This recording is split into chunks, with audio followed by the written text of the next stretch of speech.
नमस्कार दोस्तों, आर के साइंस क्लासेस में आपका स्वागत है। मेरा नाम जितेंद्र मालव और मैं आपको पढ़ाऊंगा आज मेंसुरेशन के बारे में। मेंसुरेशन एक ऐसा टॉपिक है जो कि हर कंपटीशन एग्जाम में पूछा जाता है। चाहे आप एनटीपीसी ले लो, पटवार ले लो, रीट ले लो, एसएससी ले लो, बैंकिंग, मतलब हर एक कंपटीशन एग्जाम है उसमें मेंसुरेशन पूछा ही जाता है। और ये बहुत इंपॉर्टेंट है और ये ज़्यादा कठिन नहीं है टॉपिक, बहुत ही सरल टॉपिक है। तो आइए दोस्तों, बिना टाइम वेस्ट करते हुए अपन शुरू करते हैं। मेंसुरेशन मतलब क्षेत्र मिति,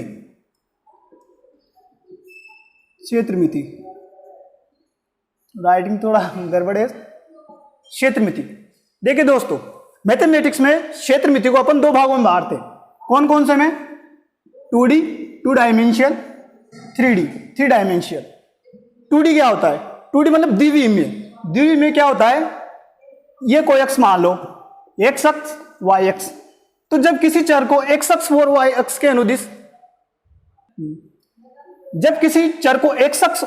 के अनुदिश मापा जाता है तो आता है 2D में। और जब उसी चर को अपन x अक्ष, y अक्ष और z अक्ष जो कि लंबवत होता है उसमें मापेंगे तो आता है 3D के अंतर्गत। तो देखिए 2D में कौन कौन सी आकृतियां आती है और 3D में कौन कौन सी आकृतियां आती है। 2D में अपने पास आता है त्रिभुज, आयत, वर्ग,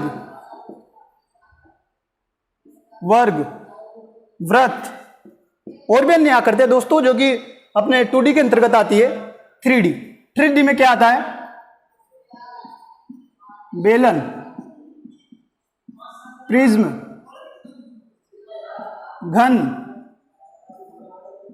घनाभ और भी बहुत सारी आकृतियां, बाल्टी हुई, उसके अलावा पिरामिड हुआ, मतलब बहुत सी आकृतियां, शंकु हुआ। तो ये सब किस में आती है? 3D के अंतर्गत।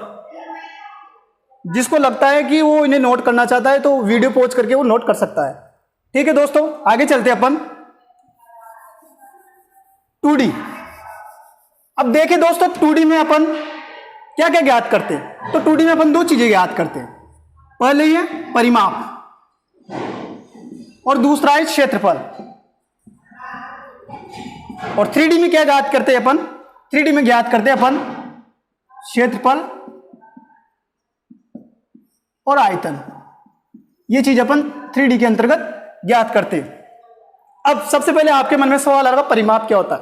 तो देखिए दोस्तों, जैसे कि मान लो ये कोई खेत ले लो और मैं आपसे कहूं कि इस खेत की बाउंड्री पर आपको क्या लगाना है? एक चक्कर लगाना है। तो आप जब मान लो आप यहां खड़े हो तो आप यहां से घूमकर वापस बाउंड्री पे खेत के बाहर वापस यहां तक आओगे तो आपने जो एक चक्कर जो पूरा किया यहां तक आने में, ये क्या हो जाएगा? आपका परिमाप हो जाएगा। क्या हो जाएगा दोस्तों? परिमाप। तो ये होता है परिमाप। उसके बाद क्षेत्रफल क्या होता है? जैसे ये पूरा खेत है तो इस खेत में जब आप चक्कर लगा लो तो इसके अंतर्गत आने वाला ये पूरा क्षेत्र, वो कितना ही क्षेत्र आए तो ये क्या होता है? ये होता है क्षेत्रफल। तो आशा करता हूं कि आपको परिमाप और क्षेत्रफल समझ में आ गया होगा। तो देखिए दोस्तों, अपन जैसे कि अभी 2D आकृति देखिए, त्रिभुज, आयत, वर्ग, वृत्त, ये देखिए।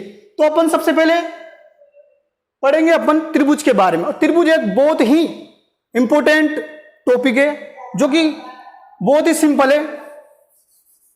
तो चलिए दोस्तों, अपन पढ़ते हैं त्रिभुज के बारे में।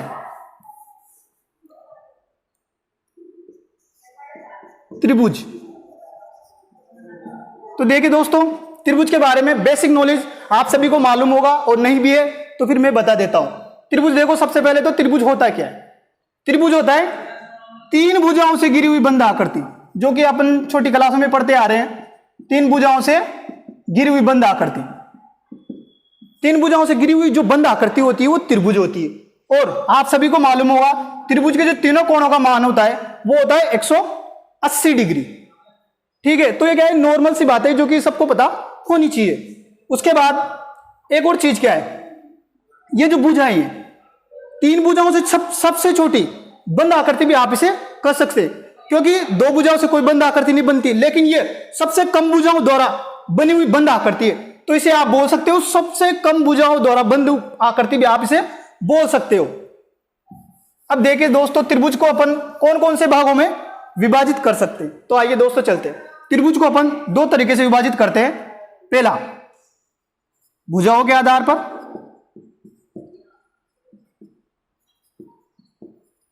भुजाओं के आधार पर, और दूसरा कोणों के आधार पर।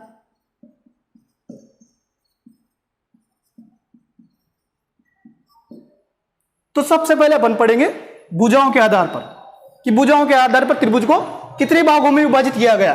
तो दोस्तों, भुजाओं के आधार पर त्रिभुज को 3 भागों में विभाजित किया गया। कौन कौन से?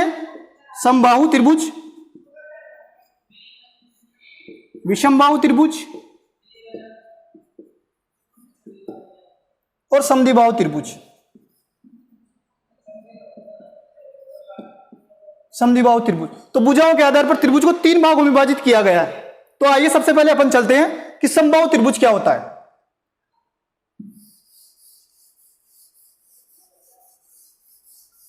तो देखिए दोस्तों, सबसे पहले पढ़ते हैं अपन समबाहु त्रिभुज के बारे में। समबाहु त्रिभुज, जैसे कि दोस्तों नाम से पता चलता है, सम मतलब समान, बाहु मतलब भुजाएं, और त्रिभुज मतलब त्रिभुज। तो त्रिभुज में कितनी भुजाएं होती है? त्रिभुज में 3 भुजाएं होती है। सम मतलब समान। अगर वो तीनों भुजाएं क्या हो जाए? समान हो जाए, तो वो क्या कहलाएगा? वो कहलाएगा अपने समबाहु त्रिभुज। जैसे कि ये कोई त्रिभुज है, जब इस त्रिभुज की तीनों भुजाएं, इसका शीर्ष ए, बी और सी, जब इस त्रिभुज की तीनों भुजाएं क्या हो जाए?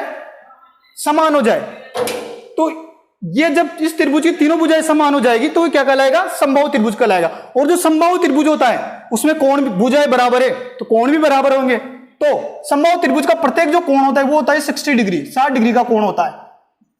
तो सभी कोण समान होते हैं और सभी भुजाएं क्या होती है? समान होती है। ठीक है दोस्तों, आगे देखते हैं इसके बारे में। तो अब देखिए, तीनों भुजाएं क्या होगी? समबाहु त्रिभुज में समान होगी। तो सबसे पहले अपन समबाहु त्रिभुज के बारे में क्या ज्ञात करेंगे? सबसे पहले अपन ज्ञात करेंगे परिमाप, कि समबाहु त्रिभुज का परिमाप क्या होता है। तो दोस्तों, समबाहु त्रिभुज की तीनों भुजाएं समान होती है, तो जो परिमाप होगा, तो अपन ये जो समबाहु त्रिभुज है ए, इसकी जो तीनों भुजाएं, तो परिमाप क्या हो जाएगा? पहले यहां से यहां तक आए, फिर यहां गए, फिर यहां गए, तो परिमाप हो जाएगा ए प्लस ए। तो परिमाप कितना हो गया? परिमाप हो गया 3a। तो समबाहु त्रिभुज का जो परिमाप होता है वो कितना होता है? 3a होता है। और क्षेत्रफल, क्षेत्रफल क्या होता है? तो दोस्तों, सबसे पहली बात आपको नोट करके ध्यान रखना चाहिए कि कोई भी सा भी त्रिभुज हुआ, यदि त्रिभुज में अपने को आधार और ऊंचाई ज्ञात है तो उसका फॉर्मूला जो होता है वो होता है त्रिभुज का क्षेत्रफल। तो ये नॉर्मल तरीके से, अगर अपने को किसी भी त्रिभुज की आधार और ऊंचाई ज्ञात है तो उसका फॉर्मूला होता है 1/2 आधार इंटू ऊंचाई।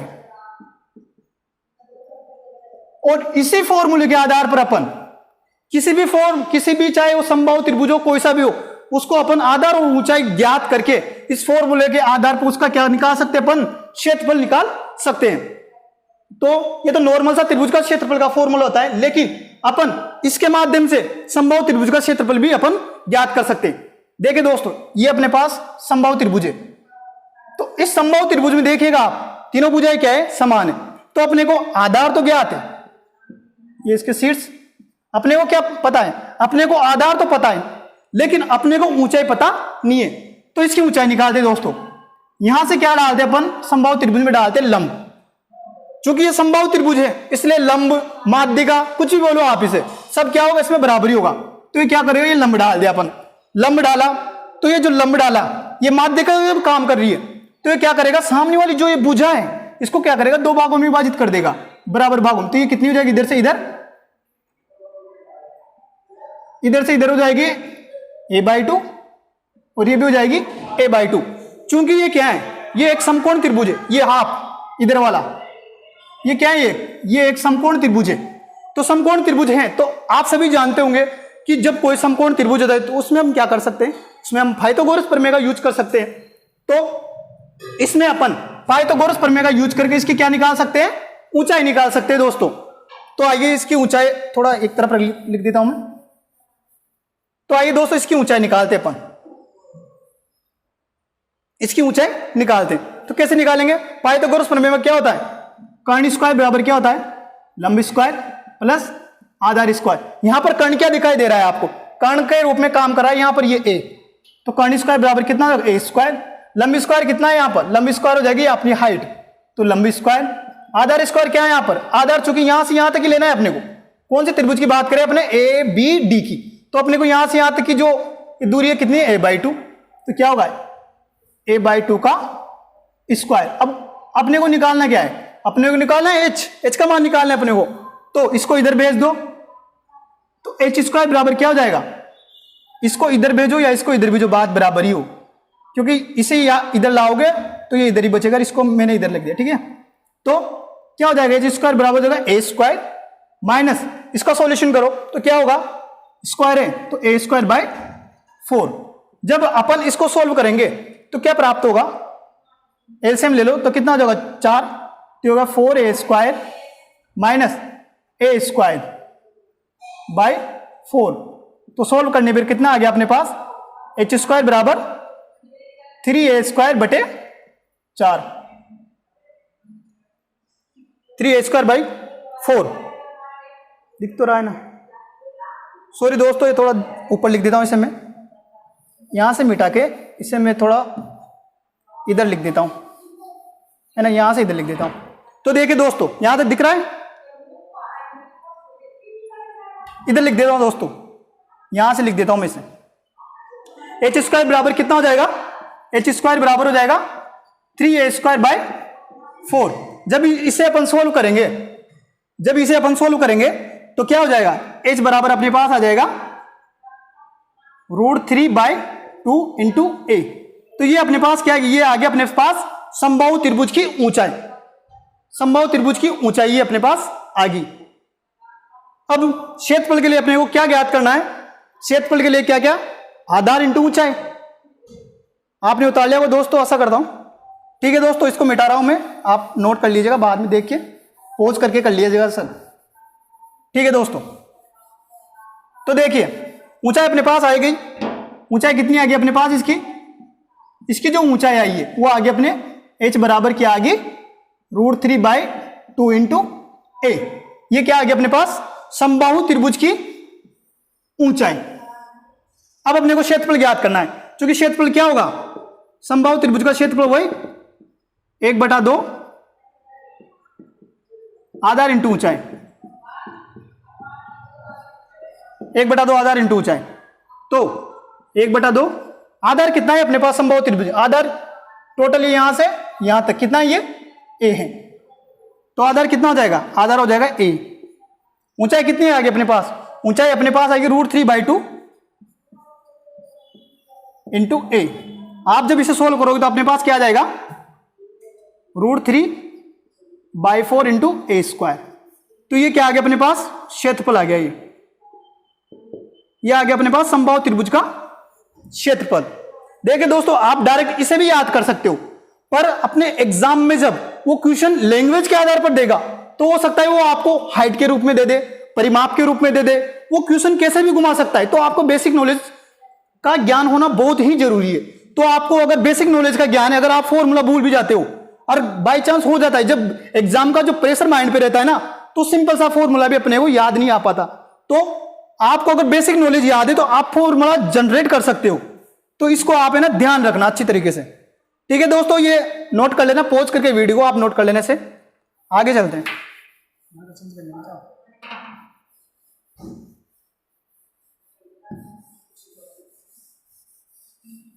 तो अपने क्षेत्रफल पढ़ लिया। अब आगे देखिए दोस्तों, समबाहु त्रिभुज में और होता क्या है? समबाहु त्रिभुज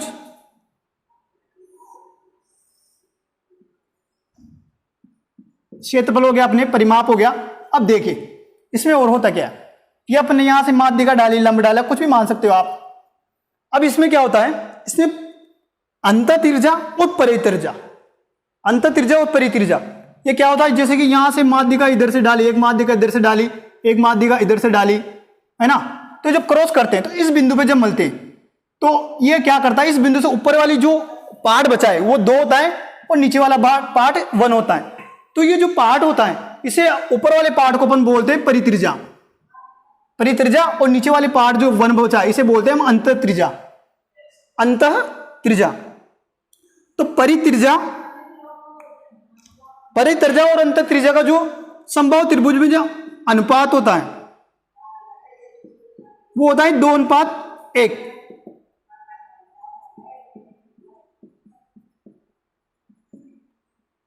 कितना होता है? 2:1। परित्रिज्या और अंतःत्रिज्या का जो अनुपात होता है वो होता है 2:1। किसमें होता है? ओनली ये सभी, हर एक त्रिभुज में नहीं होता। ओनली ये कौन से त्रिभुज में होता है? ओनली होता है समबाहु त्रिभुज में। तो इस बात को आप विशेष कर ध्यान रखिएगा, जो समबाहु त्रिभुज होता है उसमें परित्रिज्या और अंतःत्रिज्या का जो अनुपात होता है वो होता है 2:1, है ना। अब देखिए दोस्तों, अब इसमें क्या होता है, इसमें अपन अंतःत्रिज्या से तो अपन क्या बनाएंगे? अंतःवृत्त बनाएंगे। परित्रिज्या से क्या बनाएंगे? परिवृत्त बनाएंगे। तो देखिए दोस्तों किस प्रकार से अंतःवृत्त और परिवृत्त बनता है।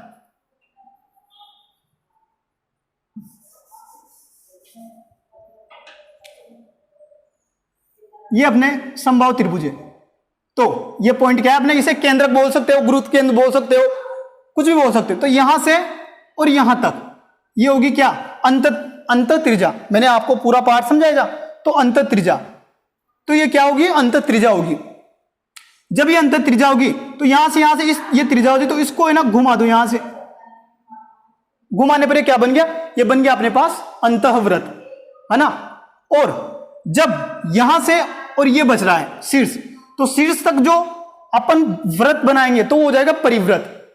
ठीक है, परिवृत्त हो जाएगा। और एक चीज अभी अपन ने देखी, क्या देखी? कि ये जो समबाहु त्रिभुज होता है तो ये जो पूरी क्या है इसकी? ये इसकी हाइट है। हाइट है, और हाइट अपने को भी अपन ने ज्ञात करी है।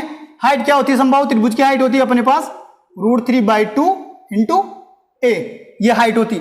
चूंकि ये जो पूरा होता है ये कितना होता है? नीचे का तो होता है 1 और ऊपर का होता है 2, क्योंकि नीचे की तो है अंतःत्रिज्या और ऊपर की क्या है? ऊपर की है परित्रिज्या। तो ये टोटल इनका जो अनुपात होगा उनको जोड़ देंगे, किसके बराबर कर देंगे अपन? हाइट के बराबर कर देंगे। तो क्या हो जाएगा? 2 + 1 बराबर किसके हो जाएंगे? 3/2 इंटू a, क्योंकि ये भी 3 है यहां से और यहां तक, ये कितनी है? टोटल 3 है। और ये हाइट जो है ये भी यहां से यहां तक है, तो ये भी कितनी है? Total √3/2 into a। तो ये 3 किसके बराबर हो जाएगा? ये अपने अनुपात में ले रहे हैं, यूं नहीं है कि आप 3 तो 3 के बराबर ही होगा, ऐसा नहीं है। ये अनुपात में ले रहे हैं अपन। इसका क्या कर रहे हैं? अपने यहां मान लो इसके साथ कोई चर्बी है तो है ना, इसको अनुपात में ले रहे हैं अपन, उसमें योग करें तो √3/2 इंटू a। तो 1 बराबर क्या हो जाएगा? 1 बराबर हो जाएगा अपने पास इस √3 से ये कितनी बार कट जाएगा? √3 बार। दिख तो रहा है ना। तो 1 बराबर क्या हो जाएगा? a/2√3। मतलब एक किसका मान है अपने पास? एक मान है अपने पास अंतःत्रिज्या। किसका मान है अपने पास? a, अंतःत्रिज्या का मान है। तो अंतःत्रिज्या का मान कितना आ गया? अंतःत्रिज्या का मान 1 बराबर कितना आ गया? a/2√3। और परित्रिज्या क्या अपने पास? r है। तो परित्रिज्या का मान कितना था अपना? 2:1 में होता है, तो कितना आ जाएगा? 2। और 2 किसके बराबर है? क्योंकि 1 बराबर कितना है? a/2√3, तो 2 किसके बराबर हो जाएगा? 2 इंटू a/2√3। 2 से 2 कट जाएंगे, तो परित्रिज्या का मान कितना आ जाएगा अपने पास? a/√3।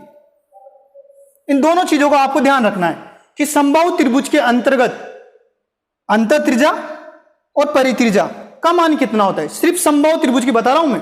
तो समबाहु त्रिभुज के अंतःत्रिज्या का जो मान होता है वो होता है a/√3, और परित्रिज्या का जो मान होता है वो होता है a/√3। इस बात को आपको ध्यान रखना। अब ये चीज इसको माइंड में सेट कर लेना थोड़ी देर के लिए। अब देखिए ये हो गया अपने। अब आगे चलिए दोस्तों, अब इसमें अपन क्या निकालते हैं? आगे समबाहु त्रिभुज में, आगे अपन समबाहु त्रिभुज में निकालेंगे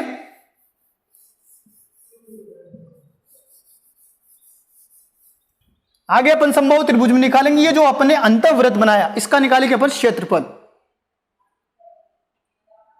इसका क्या निकालेंगे अपन? क्षेत्रफल। तो अंतःवृत्त का क्षेत्रफल, तो चूंकि आप सभी को पता होगा वर्त का क्षेत्रफल क्या होता है? वर्त का क्षेत्रफल होता है πr²। तो इस समबाहु त्रिभुज के अंतर्गत अंतःवृत्त का क्षेत्रफल क्या हो जाएगा? अंतःवृत्त का क्षेत्रफल। अंतःवृत्त का क्षेत्रफल क्या हो जाएगा अपने पास, पाई का मान पाए तो ऐसा का वैसा रहेगा, ऐसे आर स्क्वायर। और अभी अपन ने आर का मान कितना निकाला था, आर का मान निकाला था अपन ने a/√3 और परित्रिज्या का मान कितना निकाला था, a/√3 ये निकाला था। ठीक है, रख दीजिए मान, तो a/√3 का स्क्वायर। अब इसे आप सोल्व कर लीजिए, सोल्व करोगे तो क्या आएगा, पाई इसका हो जाएगा स्क्वायर बाय ये 2 का स्क्वायर 4 और ये 3 का √3 का 3, तो कितना आ जाएगा 12। तो अपने पास अंतःवृत्त का क्षेत्रफल कितना आ जाएगा, अंतःवृत्त का क्षेत्रफल आ जाएगा अपने पास पाई a²/12। इसे ध्यान रखिएगा आप, और कैसे निकाला इस बात को भी ध्यान रखना, और इन दोनों चीजों का भी ध्यान रखना। ये क्या है दोस्तों, बहुत इंपॉर्टेंट है। जब अभी अपन पूरा समझाने के बाद जब इस पे सवाल करेंगे और आपको अगर ये चीजें याद है तो आपको बिल्कुल भी 1% भी आपको दिक्कत नहीं आएगी सवाल सोल्व करने में, क्योंकि जो गणित है वो किस पे चलती है, वो चलती है क्वेश्चन की लैंग्वेज पर। यदि आप क्वेश्चन की लैंग्वेज को समझते हो, अच्छी तरीके से उसको आप परखते हो, तो आपको क्वेश्चन करने में कोई दिक्कत नहीं होगी। भले से आपको कोई फॉर्मूला याद हो या ना हो, तो आपको अगर बेसिक याद है तो कर सकते हो। और यदि आपको फॉर्मूले भी याद है लेकिन आपको क्वेश्चन की लैंग्वेज ही समझ में नहीं आ रही, तो आप उस सवाल को सोल्व नहीं कर सकते। तो ध्यान रखना, इन चीजों को बिल्कुल ध्यान रखना। आप अगर फॉर्मूला भूल भी जाते हो तो बेसिक याद रखना कैसे आए ये, ठीक है। तो ये तो क्या होगा, अंतःवृत्त का क्षेत्रफल। आप इन्हें नोट कर लीजिए एक तरफ, इनको लिख लीजिए ताकि क्या है कि भाई और काम आएंगे। पाई²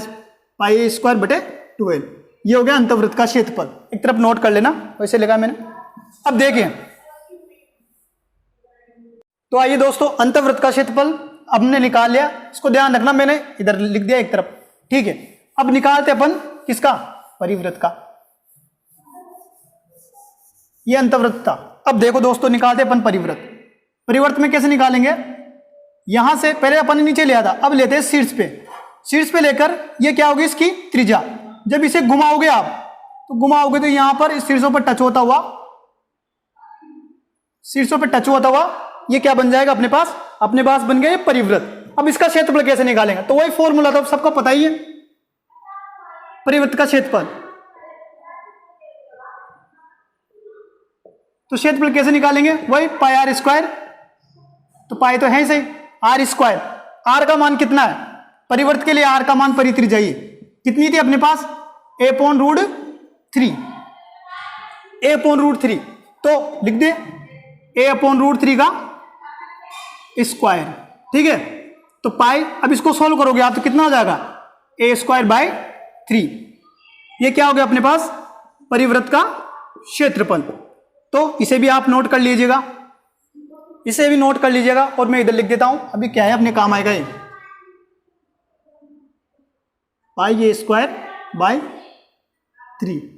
ये परि और ये अंत, सुविधा के लिए लिखा है मैंने, अभी काम आएगा। ठीक है दोस्तों, ये हो गया। तो अपने पास क्या क्या हो गया, अंतःवृत्त का क्षेत्रफल हो गया, परिवृत्त का क्षेत्रफल हो गया।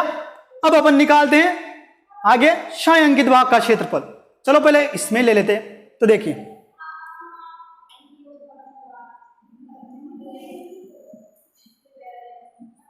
अब आपसे पूछ लेगा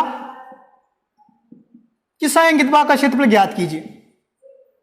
क्या पूछेगा आपसे, छायांकित भाग का क्षेत्रफल ज्ञात कीजिए। तो आप छायांकित भाग का क्षेत्रफल कैसे निकालोगे, तो इसके लिए सिंपल सी कंडीशन, बड़ा कौन है इसमें, बड़ा है अपने पास परिवृत्त। तो परिवृत्त में से यदि अपन किसको घटा देंगे, समबाहु त्रिभुज के क्षेत्रफल को घटा देंगे, तो अपने पास क्या आ जाएगा, अपने पास ये जो है इस छायांकित भाग, इसका क्या आ जाएगा अपने पास, क्षेत्रफल। देखिए दोस्तों, बड़ा क्या है अपने पास, बड़ा है अपने पास परिवृत्त, और अंदर क्या है, अंदर है अपने पास समबाहु त्रिभुज। जब हम बड़े में से, इस पूरे में से किसको कम कर देंगे, इस समबाहु त्रिभुज का क्षेत्रफल को यदि हम कम कर देंगे, तो अपने पास क्या आ जाएगा, अपने पास ये छायांकित जो भाग है इसका क्षेत्रफल निकल जाएगा। तो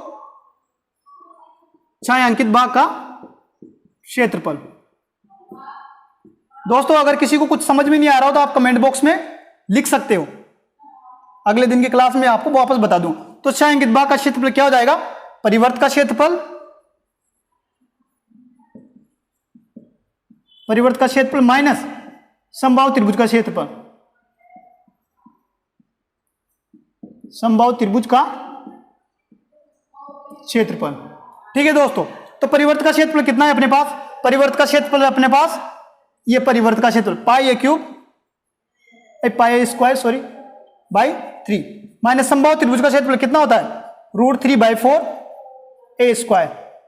अब कॉमन ले लो आप, इसमें से कॉमन ले लो या फिर इसके लिए एलसीएम ले लो, दिख रहा है ना इसमें। ठीक है, इसको ऊपर लिख देते दोस्तों, इसको मिटा देते हैं यहां से।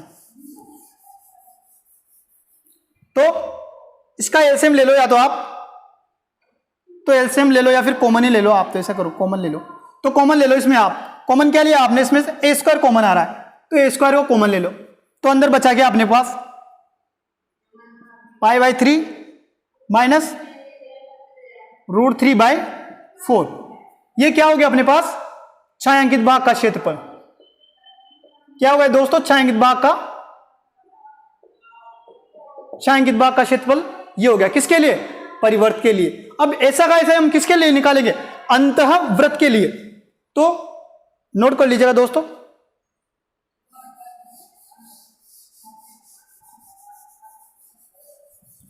अब देखिए दोस्तों, ये तो अपन ने किसके लिए निकाला? परिवृत्त के लिए। अब देखिए दोस्तों, अंतःवृत्त के लिए भी अपन क्या निकालेंगे? छायांकित भाग का क्षेत्रफल निकालेंगे।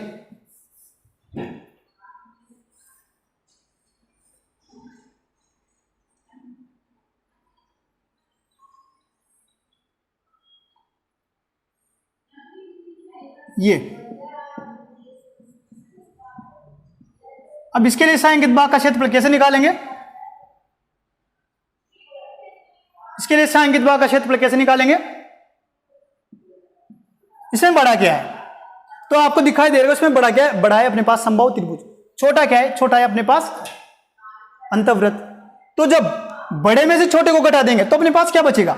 जब इस पूरे में से ये अंदर अंदर का पार्ट घटा देंगे तो अपने पास क्या बचेगा? ये छायांकित भाग का क्षेत्रफल बचेगा। तो छायांकित भाग का क्षेत्रफल क्या हो जाएगा इसके लिए?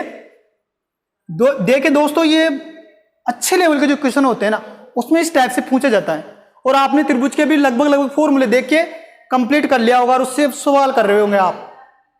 वे त्रिभुज के आपके हर टॉप, मतलब चाहे वो ज्यामिति हो, ट्रिग्नोमेट्री हो, क्षेत्रमिति हो, जहां पर भी आपके त्रिभुज के आते हैं ना कॉन्सेप्ट, वहां से मैंने हर कॉन्सेप्ट को उठाया है। बहुत ही विस्तार से मैं आपको बता रहा हूं, तो आप बड़े ध्यान से इसको देखिए कि कैसे क्या हो रहा है। आपका एक क्वेश्चन गलत नहीं होगा, चाहे वो कोई सा भी एग्जाम हो। तो देखिए दोस्तों, छायांकित भाग का क्षेत्रफल,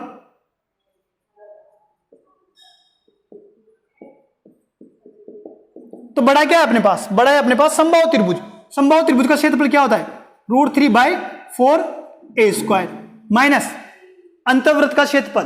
तो अंतःवृत्त का क्षेत्रफल अपने यहां पर क्या है? πa²/12 πa²/12 ये आ गया।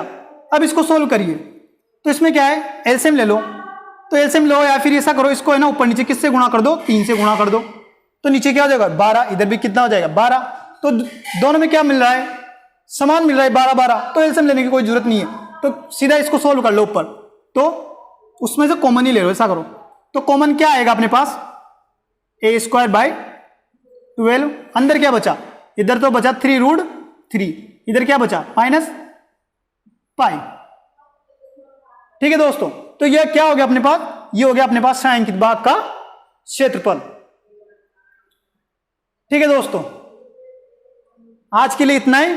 अगली क्लास में फिर मिलते हैं, और अगली क्लास में भी अपने को समद्विबाहु त्रिभुज पढ़ना है, समबाहु त्रिभुज पढ़ना है, समकोण पढ़ना है, कोणों के आधार पर क्या होता है, और बहुत ही अच्छे लेवल के मैं आपको सवाल भी करवाऊंगा। अगर आप, मैं जिस कॉन्सेप्ट से सवाल बताऊंगा, अगर आप उसको फॉलो करते हो तो चाहे कोई सा भी एग्जाम हो, आपका एक क्वेश्चन गलत नहीं होगा। बस आपको क्या है? बेस कंप्लीट करना है, फॉर्मूले से कुछ नहीं होगा। अगर आपको बेस पता है तो आप उस क्वेश्चन को आराम से इजीली, हो सकता है उसमें टाइम लग जाए, पर आप उस क्वेश्चन को सॉल्व कर सकते हो। Thank you. और क्लास आपको अगर अच्छी लगी हो तो लाइक, कमेंट और शेयर करना बिल्कुल भी ना भूलें। थैंक यू, धन्यवाद।